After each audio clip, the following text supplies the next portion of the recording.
Paz do Senhor para todos nossos irmãos em Cristo Jesus. Deus continue abençoando a todos. Sou grato a Deus por tudo que Ele tem feito, pelas grandes maravilhas e bênçãos concedidas a nós. Não somos merecedores de tudo que Deus tem realizado, mas Ele tem feito porque Ele é benevolente. E eu dou graças a Ele por isso. Amados, o Senhor nos concede mais uma vez de estarmos aqui, através da live da nossa igreja da Multiforme Graça de Deus, live no Facebook, todas as sextas, a partir das 20 horas, temos um encontro aqui, através desta live, para aprendermos da sacrossanta palavra do Senhor. E Deus tem nos concedido mais e mais daquilo que nós precisamos para a nossa caminhada através das escrituras bíblicas.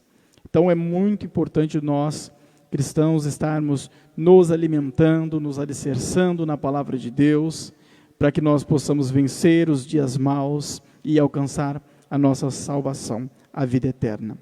Amados, Deus colocou em meu coração um tema para este ensino, um título, que seria Experiências em Deus. Por que experiências em Deus e não experiências com Deus? Porque experiências com Deus diz respeito a experiências proporcionadas pelo próprio Deus, diretamente de Deus, mais diretamente vinculado a Ele. Então caminharíamos para um outro tipo de assunto do que nós vamos caminhar aqui. A experiência em Deus nem sempre será algo que foi proporcionado diretamente pelo próprio Deus em nossas vidas. São coisas que muitas das vezes nós passamos na vida secular, faz parte da vida natural do ser humano, mas estando vivendo na vontade de Deus, através destas coisas nós conseguimos alcançar experiências em Cristo Jesus, em Deus, para com Ele. Então Deus, Ele trabalha em nossas vidas neste momento e nós adquirimos experiências no Senhor.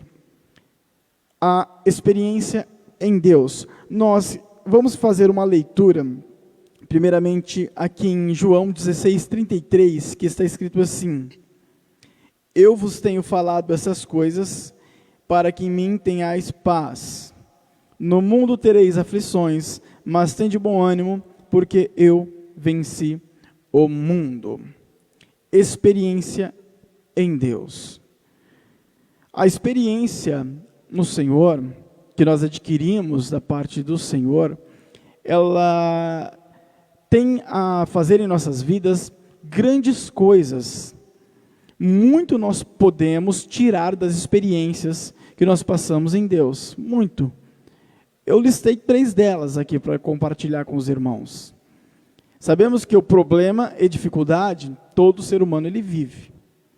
Não importa se nós somos cristãos ou se não somos cristãos, vamos passar por momentos de dificuldade da mesma maneira. Então, o problema, a dificuldade, as coisas que assolam a vida do ser humano, do homem, ela não se diz respeito apenas à vida do ímpio, à vida daquele que não tem Deus, mas também à vida daquele que tem Deus. E isso é notório nas Escrituras Sagradas. Homens com grande fé, uma vida devotada ao Senhor, passaram por momentos de dificuldade. Jó é um caso clássico disso. Sendo mesmo ele um homem justo, reto, íntegro, temente a Deus, que se desviava da aparência do mal, mesmo assim ele passou por um momento de dificuldade em sua vida. Elias também não foi diferente. Elias, ele passou por um momento tão turbulento, a ponto dele pedir a morte, desejar morrer, por conta do problema, daquilo que ele estava passando, daquela opressão, ser tão intensa contra a sua alma.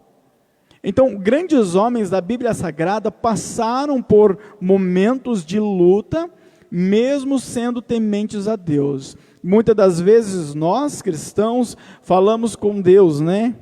Em oração, num momento crítico, falando: Deus, por que eu estou passando por isso se eu sou filho de Deus? Por que eu passo por aquilo ou outro se eu sirvo ao Senhor? E nos esquecemos que não é o fato de nós servirmos a Deus que os problemas eles vão se desvencilhar das nossas vidas. E não quer dizer isso. Não é porque eu vivo uma vida com Deus que Deus vai me livrar de todos os problemas e dificuldades da vida. Jesus deixou bem claro dizendo: no mundo tereis aflições, mas tem de bom ânimo, porque eu venci o mundo. Então aquele que pensa que ser cristão é sinônimo de uma vida isenta de problemas e dificuldades, está enganado. Está enganando-se a si mesmo. Então ser cristão não é sinônimo de uma vida isenta de problemas. Os problemas ainda vão existir. Talvez em uma proporção menor, talvez sim. Depende de diversos fatores. Mas a questão é que quando nós estivermos no caminho e na vontade de Deus, Deus ele nunca jamais desamparará o seu filho. Se nós estivermos na sua vontade, Deus ele não nos desamparará. Ele nos auxiliará em todos os nossos problemas e dificuldades. E nos momentos em que parece que Deus não está presente, Ele está. Através da sua palavra, através da sua sabedoria, através de diversas outras coisas que muitas das vezes nós não notamos, mas Ele está presente. Então Deus ele não nos abandona. Então essa é uma diferença daquele que vive uma vida com Deus e daquele que não vive. Quem não vive não tem o auxílio de Deus, porque não existe promessa sobre a vida dele. Mas a partir do momento que nós estamos no caminho na vontade de Deus, as promessas contidas na Bíblia Sagrada estão sobre minha vida, sobre a sua vida. Então nós tendemos a ter o auxílio de Deus nos momentos de dificuldade. Experiências em Deus. O que isso pode gerar para a vida de um cristão? O que isso pode gerar para a minha vida e para a sua vida? Como eu disse, são infinitas coisas, mas eu separei 3 delas. E uma delas é capacitação. As nossas experiências em Deus, elas servem como capacitação para vencermos lutas maiores ainda, e mais decisivas de nossas vidas. Então, quando nós passamos por um momento difícil, ainda que este percurso, este trajeto, esta fase da vida não tenha sido preparada pelo próprio Deus, como aconteceu com Jó, por exemplo, ainda assim nós podemos tirar proveito deste momento de dificuldade, tirar experiências disso. E essas experiências, elas vão servir para nós de capacitação, para que nós venhamos a vencer as lutas, os problemas, as dificuldades futuras e lutas ainda maiores e ainda mais decisivas de nossas vidas. Deus, ele não tem prazer no sofrimento do homem. Ele permite que o homem ele passe por momentos de sofrimento para que o homem ele venha a ter mais experiências e alcance, quem sabe, a capacitação também. É uma das coisas que o cristão ele pode alcançar, passando por um momento de dificuldade, ser mais ainda capacitado por Deus. Tudo isso depende de nós, quando estamos passando pelo momento de dificuldade. Se nós murmurarmos contra Deus, abandonarmos a Deus, a sua palavra, então nós não vamos tirar proveito deste momento de dificuldade. Mas se nós estivermos na vontade do Senhor, sendo guiados pela palavra, pelo Espírito Santo, você pode ter certeza que você vai sair desse momento difícil mais forte, com mais vigor, com mais capacidade. Você vai se tornar um cristão ainda mais forte. E os problemas que estão lá na frente, que são maiores, você vai conseguir vencê-los, porque você foi capacitado através daquilo que você passou lá atrás. Um texto lá em 1 Samuel, capítulo 17, versos 35 ou 37, que eu quero compartilhar com os irmãos, diz assim: eu saía, após ele eu feria, ele livrava da sua boca, e quando ele se levantava contra mim, lançava-lhe mão da barba, e o feria e o matava. Assim feria o teu servo, o leão, como o urso. Assim será este incircunciso filisteu como um deles, porquanto afrontou os exércitos do Deus vivo. Disse mais Davi: o Senhor me livrou das garras do leão e das do urso.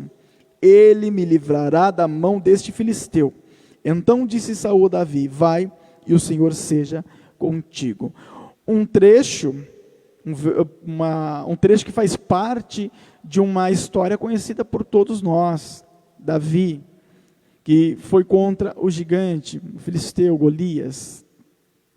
Neste texto, o que nós vemos é que Davi ele teve uma experiência lá atrás. Os soldados, eu até disse isso, acho que talvez na última mensagem que eu ministrei aqui em nossa igreja, não o último ensino, mas a última pregação que eu preguei, que Davi, ele estava diante do gigante, mas não contando com as suas experiências. Os soldados que estavam ali presentes, eles tinham experiência de guerra e sabiam que contra o Golias eles não conseguiriam vencer. Então as experiências dos soldados falavam mais alto. Só que quando Davi estava diante do gigante, não foram as experiências que falaram mais alto, mas a sua confiança em Deus. Por quê? Davi lá atrás, ele passou por um momento, teve uma experiência, e através daquela experiência, ele pôde se fortalecer, se capacitar ainda mais espiritualmente em Deus. E isso nós notamos aqui. Olha o que Davi disse: o Senhor me livrou das garras do leão e das do urso. Então Deus livrou ele do urso e do leão. Isso para ele foi uma experiência em que o tornou capaz de vencer o gigante Golias. Então quando ele estava diante do gigante, ele lembrou do urso e do leão que Deus havia livrado ele. Então a mesma confiança, aquela confiança que foi gerada em Davi, através da experiência que ele passou lá atrás, estava agora presente diante de Golias. Então Davi não contava com sua experiência, mas ele contava com a confiança que ele tinha em Deus, ou seja, contava com o agir do próprio Deus, a sua confiança estava em Deus, e a nossa confiança tem que estar em Deus, tem que estar em Cristo. Então os problemas que nós passamos hoje, vivemos hoje, nós temos que tirar dele algo que venha nos fortalecer e nos tornar cristãos melhores. Então a murmuração, ela não é bem-vinda nesta ocasião. Aliás, em nenhuma outra ocasião ela será bem-vinda. E nessa principalmente. Então nós temos que permanecer no caminho, no propósito de Deus. Ainda que nós não consigamos vencer a dificuldade, precisamos permanecer firmes em Deus. Porque através dessa dificuldade nós vamos tirar dela algum ensinamento, nos servirá como capacitação para vencermos problemas que estão lá na frente. Então se você não consegue vencer esse problema hoje, que pode ser um problema pequeno em relação àquele que está lá na frente, que é maior, que você ainda vai passar, se você não consegue vencer este problema hoje, que dirá do problema que está lá na frente? Porque a Bíblia nos mostra claramente que os dias do homem na terra são maus. Os problemas e dificuldades, elas existem e tendem a ser cada vez maiores. Isso é comum, é natural. É óbvio que lá na frente nós vamos passar por problemas pequenos também. Mas existem problemas que são maiores. E para nós vencermos ele, temos que estar capacitados por Deus. E esta capacitação, você vai tirar deste problema que você está vivendo hoje. Então, os problemas e dificuldades que vivemos hoje, nos servem como experiências em Deus, para nos tornarmos ainda mais capazes, cristãos mais fortes. Um soldado, ele não vai para a guerra, sem antes ele passar por um período de treinamento. E o seu treinamento não é mole. Por quê? Porque lá na guerra não vai ser fácil. Então ele tem que passar por um treinamento rigoroso, para que quando ele chegue na guerra, ele não venha se esmorecer. Quando ele chega diante da guerra, ele está guerreando, ele está firme naquele compromisso. Porque ele teve um treinamento antes. E a nossa vida, o que nós passamos, também nos serve como treinamento para coisas futuras. Então nós temos que permanecer na vontade do Senhor. Então as experiências em Deus, elas geram para nós capacitação. Segunda coisa que as experiências em Deus podem gerar para nós é sabedoria. Amado, maravilhoso, coisa linda é o cristão que tem sabedoria da parte de Deus. Nem todos os cristãos, infelizmente, têm sabedoria. Porque um caminhão de problemas você pode evitar na sua vida se você tiver sabedoria em Deus, sabedoria na palavra de Deus. Porque a palavra de Deus, ela nos dá direção, ela nos guia. Não é à toa que o salmista diz: lâmpada para os meus pés é a tua palavra e luz para o meu caminho. Porque na época, para se viajar à noite, andar à noite, não tinha luz do poste como temos hoje, não tinha luz de veículos como nossos veículos têm hoje, porque não existiam veículos. Não tinha como você pôr um farol, uma lanterna num camelo, não existia. Então eles usavam lamparinas para andar à noite, quando possível, quando precisasse andar à noite, ou tochas de fogo. E eles clareavam o chão, porque eles não sabiam onde estava pisando. Então, quando necessário caminhar à noite, quando a luz da lua, do luar, da noite, não auxiliava, era com tochas ou lamparinas e clareando o chão para ver onde é que estava pisando, se tinha alguma serpente, um buraco, algum penhasco, alguma coisa. Então, lâmpada para os meus pés e luz para o meu caminho é a tua palavra, Senhor. Não sabemos onde estamos pisando muitas das vezes. O trajeto, a luta que nós estamos muitas das vezes passando, é novidade para nós. Se nós não tivermos a lâmpada para os nossos pés, a luz para o nosso caminho, que é a palavra de Deus, nós podemos cair em um buraco, podemos pisar em uma serpente, podemos escorregar num precipício. Eu falo isso no sentido metafórico, é lógico, porque a vida é cheia de armadilhas. E se nós não tivermos a direção de Deus, do Espírito Santo, a tendência de nós cairmos em alguma delas é gigantesca. Então, a sabedoria em Deus, da palavra de Deus, ela nos ajuda, nos auxilia muito. Quantos problemas, amados, muitos de nossos cristãos teria evitado para com a sua vida, se ele tivesse sabedoria na palavra de Deus, sabedoria em Deus. Quantos problemas não teriam sido evitados? Porque muitos de nós cristãos, nós compramos problemas para as nossas vidas por falta de sabedoria. Muitas das vezes agimos por impulso, não temos sabedoria. Falamos aquilo que vem na mente sem pensar antes. Falamos a coisa errada no momento errado, de maneira errada. Muitas das vezes falamos a coisa certa, só que de modo errado, de maneira errada. Ou falamos a coisa certa de maneira certa, só que no momento errado, no tempo errado. O nosso sábio Salomão, ele diz em um dos seus versos, que como maçãs de ouro, em salvas de prata, assim é a palavra dita ao seu tempo, dita no tempo certo, no tempo correto. Acho que Salomão, se não me falha a memória, quem diz isso, em Provérbios, está em Provérbios este versículo. Então, uma palavra dita de maneira incorreta pode magoar uma pessoa, um irmão. Quantas pessoas muitas das vezes não magoam o seu ente querido, o seu próximo, aquele que está na sua casa, por falta de sabedoria. Mas eu disse o correto, porém de modo incorreto. Mas eu disse o certo de maneira certa, só que no tempo errado. Nós cristãos, amados, temos que buscar em Deus sabedoria, porque através da sabedoria, como eu disse, nós podemos evitar muitos problemas. Nem todos os problemas das nossas vidas é Deus permitindo e conduzindo-nos a passar por aquilo para obtermos aprendizado. Nem todos os problemas foi Satanás que preparou para nós passarmos.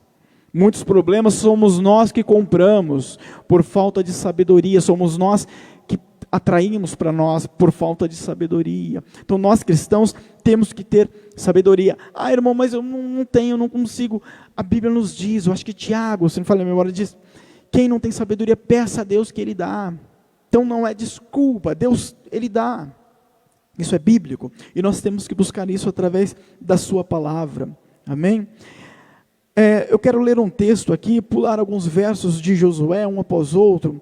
Os irmãos que não puderem abrir e acompanhar, preste bem atenção para nós entendermos o ensino e este tópico, tá bom? Josué capítulo 7, vou ler o verso 4, ó. Assim subiram lá do povo uns 3.000 homens, os quais fugiram diante dos homens de Ai, é uma cidade, Ai. O verso de número 11, Israel pecou e transgrediram a minha aliança que lhes tinha ordenado, e tomaram do anátema, e furtaram, e mentiram, e debaixo da sua bagagem o puseram. Verso de número 20 e 21, ó. E respondeu Acã a Josué e disse, verdadeiramente pequei contra o Senhor, Deus de Israel, e fiz assim e assim. Quando vi entre os despojos uma boa capa babilônica, e 200 siclos de prata, e uma cunha de ouro, do peso de 50 siclos, cobicei-os e tomei-os, e eis que estão escondidos na terra, no meio da minha tenda, e a prata por baixo dela. Amado, esta passagem, esse trecho que eu li aqui, esses versos, faz parte de uma história que ocorre lá no livro de Josué. Quando eles foram contra Jericó, Deus deu instruções para o povo, olha, não pega nada, ali tudo é anátema, é amaldiçoado, não pega nada, não pega despojo nenhum, deixa tudo lá. Mas Acã, ele olhou ali para uma capa babilônica, ali em Jericó, ele olhou ali para as moedas de prata, para a cunha de ouro, e ele cobiçou aquilo, e desobedeceu a Deus, pegou aquilo como despojo, e levou para sua tenda, depois que destruíram a Jericó. Aí aconteceu que eles foram contra a cidade de Ai, para lutar contra a cidade de Ai. Foram lá com 3.000 homens, e eles foram derrotados. Aí Josué se prostrou e falou com Deus, poxa Deus, mas por quê? Então Deus revelou a Josué, aqui no verso de número 11, vocês transgrediram a minha aliança. Ou seja, Deus estava querendo dizer, eu disse para não pegar nada de lá de Jericó, e teve gente que pegou. E então Josué teve que apurar toda a situação, até encontrar, e aconteceu de Acã, ele confessar, olha, foi eu que peguei uma capa babilônica, peguei moedas de prata, pequei contra Deus, peguei a cunha de ouro. Acã foi julgado, foi condenado, né, à morte por causa da sua desobediência para com Deus. Agora, lá em Josué capítulo 8, verso 26 e 27, eu quero ler, ó, porque Josué não retirou a sua mão, que estendera com a lança até destruir totalmente a todos os moradores de Ai, a cidade de Ai, tá? Então somente os israelitas tomaram para si o gado e os despojos da cidade, conforme a palavra do Senhor que tinha ordenado a Josué. Verso de número 18 de Josué 6. Lá em Josué 6, verso 18, está escrito assim, ó, então somente guardai-vos do anátema, para que não toqueis, nem tomeis alguma coisa dele, e assim façais maldito o arraial de Israel, e o perturbeis. Esse do verso de número 18, é o que eu tinha dito antes. Deus falou, olha, não pega nada de Jericó. É do verso de número 18. O verso 26 e 27 que eu li agora, eles foram contra Ai novamente, depois de Acã ter sido julgado e condenado. Então, tudo, teoricamente, estava correto, espiritualmente dentro do arraial ali, do povo de Israel. Então, eles foram contra Ai. Eles conseguiram vencer a Ai. Interessante que nesta passagem aqui, eles pegaram do despojo porque Deus disse para pegar. Mas lá em Jericó, Deus disse que não era para pegar. Então, alguém desobedeceu a Deus. Acã, em sua casa, desobedeceu a Deus e pegou. Aqui eles falaram, não, ali você pode pegar. Então, você vê que o que Deus ele disse para o povo, quando não foi seguido, eles obtiveram derrota. Mas quando eles obedeceram, eles obtiveram vitória. Isso faz parte do saber. A sabedoria adquirida de Deus é assim que funciona. Quando eu sei pela palavra que eu não posso seguir determinado trajeto, e não o faço, eu obtenho vitória da parte de Deus. Mas quando eu sei que não posso seguir determinado trajeto, e o faço mesmo assim, eu obtenho derrota. Não vou ter vitória da parte de Deus. Então, as experiências que eu tenho com Deus, ela tende a me trazer sabedoria quando eu estou na vontade do Senhor. Então eu vou me tornar mais sábio. Eu vou saber que se eu agir assim ou daquele outro jeito, não vai dar certo. Tem até uma frase que diz que o inteligente ele aprende com os erros dos outros, mas o sábio aprende com os seus próprios. Aliás, errado, o contrário. O inteligente ele aprende com os seus próprios erros, mas o sábio aprende com os erros dos outros. Ou seja, eu não preciso errar para saber que não vai dar certo, porque eu obtenho sabedoria. Da onde que vem? Da parte de Deus, através da palavra do Senhor. Então, se eu vejo pela Bíblia que fulano de tal fez algo e não deu certo, por que eu vou tentar fazer?